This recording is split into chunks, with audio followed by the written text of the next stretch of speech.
Hello everyone, hope you're having a great day. You know, one thing about me, I love everything to do with storytelling. I love movies, I love video games, but one thing I don't talk about a lot is my love for reading. Over the past few years, I've been trying to read a lot more and it's been a really rewarding experience. Lately, I've been focusing a lot on reading classic literature, which I love, but it's really hard to get into that because classic can really mean anything. A classic book can be 100 pages with the simplest prose you could imagine, or it could be 1,000 pages with the most dense descriptions you've ever read. Thus, I suspect for many readers, the word classic can be pretty daunting, and it's prevented so many people from reading some of the most beautiful books in the entire world. That's why today I've compiled a list of classic books that I recommend for anyone wanting to know where to begin, whether you're a newer reader altogether or someone looking for a new challenge. These books will vary in difficulty and length. Some encourage joint reading or reading with friends to get the full picture, but they're all books that are really rewarding, super fun to read, and none of them are too difficult. These books are arranged in no particular order, and the first one is The Hobbit. If you've ever wanted to read The Lord of the Rings but taken one look at the page-long descriptions of trees and thought, maybe some other day, then this might be exactly what you're looking for. As you may already know, The Hobbit tells the story of humble homebody Bilbo Baggins as he embarks on a grand adventure to reclaim the treasure of the dwarves from the Lonely Mountain. It has the same meticulous world building and spirit of adventure as the beloved trilogy, but at a fraction of the length, it's far more accessible to newer readers. Yes, it is technically classed as a children's book, but what that really means in this particular case is that it's much more lighthearted and humorous than The Lord of the Rings, and significantly shorter. Tolkien had a fervent disliking for any kids' book or movie that talked down to its audience, so he made sure that The Hobbit was accessible for younger readers, but still thoroughly enjoyable for anyone. If you enjoy cozy and immersive fantasy, I highly recommend this one.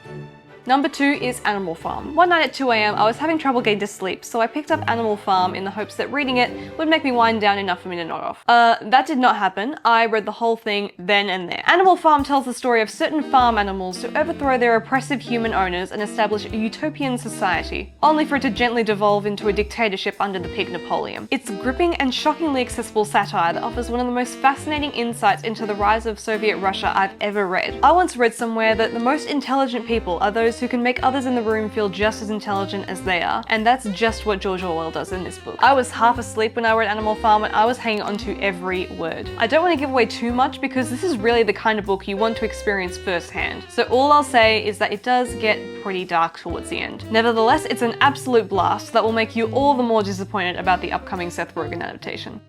Number 3 is Pride and Prejudice. Now, if you're a guy or someone who thinks romance stories are icky, do not skip to the next section. Pride and Prejudice is not some lovey-dovey girls book. It's an uncompromising look at Georgian life through the eyes of one of the most perceptive writers in history that anyone can enjoy. It tells the story of Elizabeth Bennet, a remarkably sensible young lady with a meddlesome mother who wants nothing more than to marry off her 5 daughters. A suitor of her elder sister attempts to set Elizabeth up with a good friend of his, Mr. Darcy, but he curtly refuses to dance with her, saying that Elizabeth is tolerable, but not handsome enough to tempt him. The majority of the book revolves around Elizabeth navigating her strong dislike of Mr. Darcy, who, despite his apparent disregard for her, won't stop showing up. It's sassy, it's hilarious, and while it does feature one of the most beloved love stories in literary history, Austen has a lot more to say about the dangers of romance than the joys. She was an absolute master of characterization, and for every character that makes you swoon, there'll be 2 more that make you want to throw the book across the room. Just something to keep in mind, this is probably the trickiest book on this list, so I recommend it to already fairly well-read readers who are ready to dive into the world of classic literature. Even then, if you're not used to reading Regency era dialogue, it may take a few pages to get into it. It certainly took a while for me, but it's well worth the effort.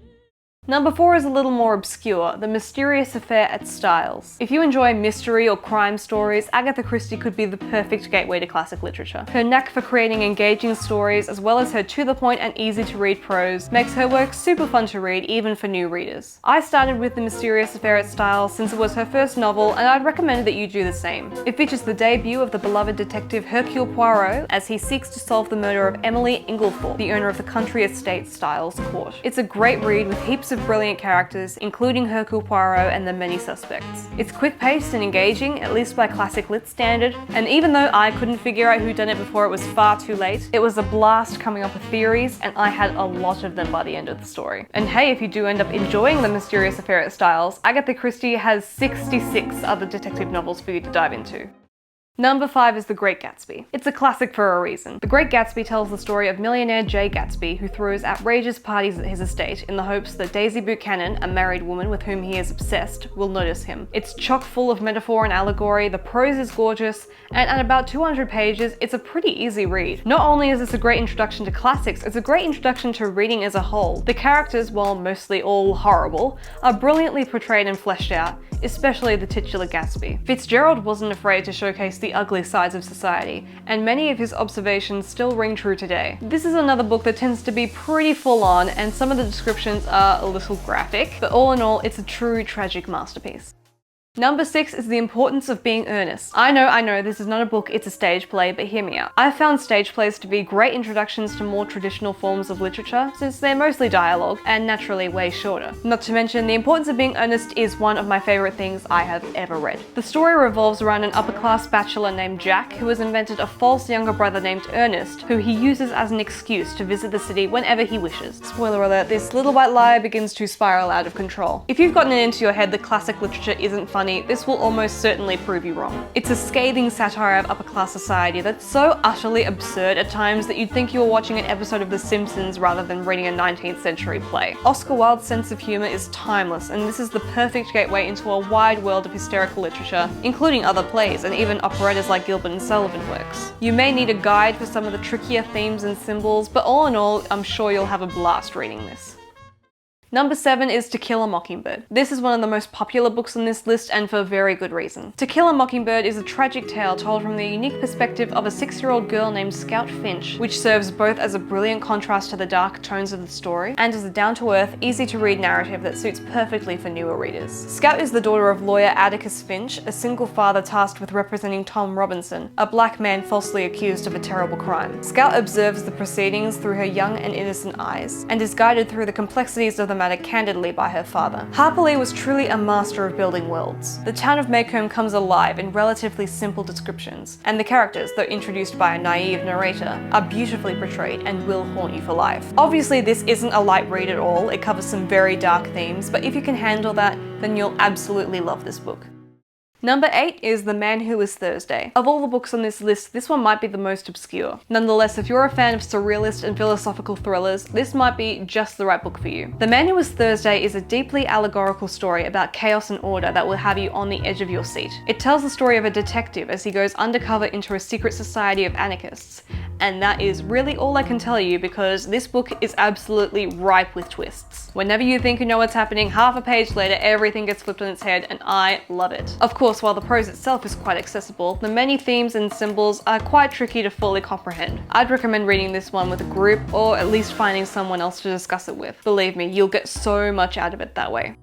Number 9 is A Christmas Carol. This is a great introduction to the brilliance of Charles Dickens. A Christmas Carol is a story that you're likely already familiar with through the countless film and TV adaptations, but the original book is absolutely fantastic. Ebenezer Scrooge is a cold-hearted, spiteful old man who is visited by the ghost of his old business partner, setting off a series of warnings to change his ways by 3 Christmas ghosts. It's only 30,000 words, and when you combine that with the familiarity of the story, this is one of the easiest books on this list. Don't go thinking that makes it any lower quality though. Dickens' signature wit and thought-provoking prose is on full display here, and whether it's your first time meeting Ebenezer Scrooge or your 30th, you'll have a whole new appreciation of him after reading this book.